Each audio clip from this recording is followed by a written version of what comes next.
పూర్వీ ప్రతి 3 లక్షల కొనుగోలుకు ఒక బంగారు నాణెం ఉచితంగా పొందండి.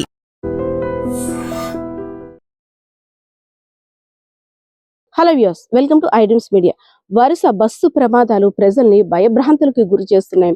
బస్సు ఎక్కాలంటే చాలు 1-2 సార్లు ఆలోచించాల్సిన పరిస్థితి రీసెంట్ గా జరుగుతున్న సంఘటనలు చూస్తే ప్రతి ఒక్కరు కూడా భయపడుతున్నారు.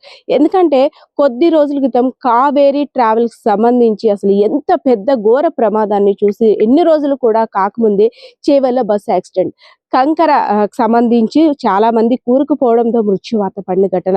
ఇంకా మరొక ముందే ఈ రోజు పార్వతీపురం మన్యం జిల్లాలో ఉదయం 7:30 విశాఖపట్నం నుండి జైపూర్ వెళ్తున్న బస్సులో ఆకస్మికంగా మంటలు ఏర్పడడంతో డ్రైవర్ అప్రమత్తమై ప్రజలందరినీ కూడా అక్కడ తోటి ప్రయాణికుల్ని కిందకి దించేశాడు. లేదంటే చాలా పెద్ద ప్రమాదం సంభవించి ఉండేదంటూ కూడా తోటి ప్రయాణికులు అందరూ మాట్లాడుకుంటుంటే ఒక భయానక వాతావరణం అయితే అక్కడ ఏర్పడిందని చెప్పుకోవచ్చు. బస్సుకి మంటలు ఎప్పుడైతే స్టార్ట్ అయ్యాయో వెంటనే అధికారులు కూడా అప్రమత్తమై ఫైర్ సేఫ్టీ అధికారులు మంటలు ఆపే ప్రయత్నం చేశారు.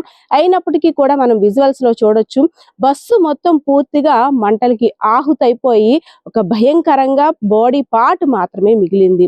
బస్సు డ్రైవర్ అప్రమత్తమై అవ్వకపోయి ఉంటే ఇక ఎన్ని చావులు అందులో ఉండేవో కూడా అసలు మాట చెప్పాలంటేనే కూడా భయం వేస్తున్న పరిస్థితి కనిపిస్తా ఉంది.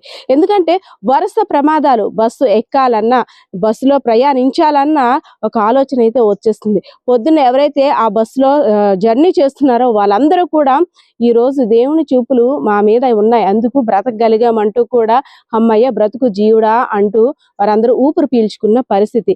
ఏదైతేనే డ్రైవర్ అప్రమత్తం అవ్వడం, ఒక భారీ పెను ప్రమాదం నుండి తప్పించుకోగలిగామంటూ కూడా ఊపిరి పీల్చుకున్న పరిస్థితి అయితే అక్కడ కనిపిస్తా ఉంది.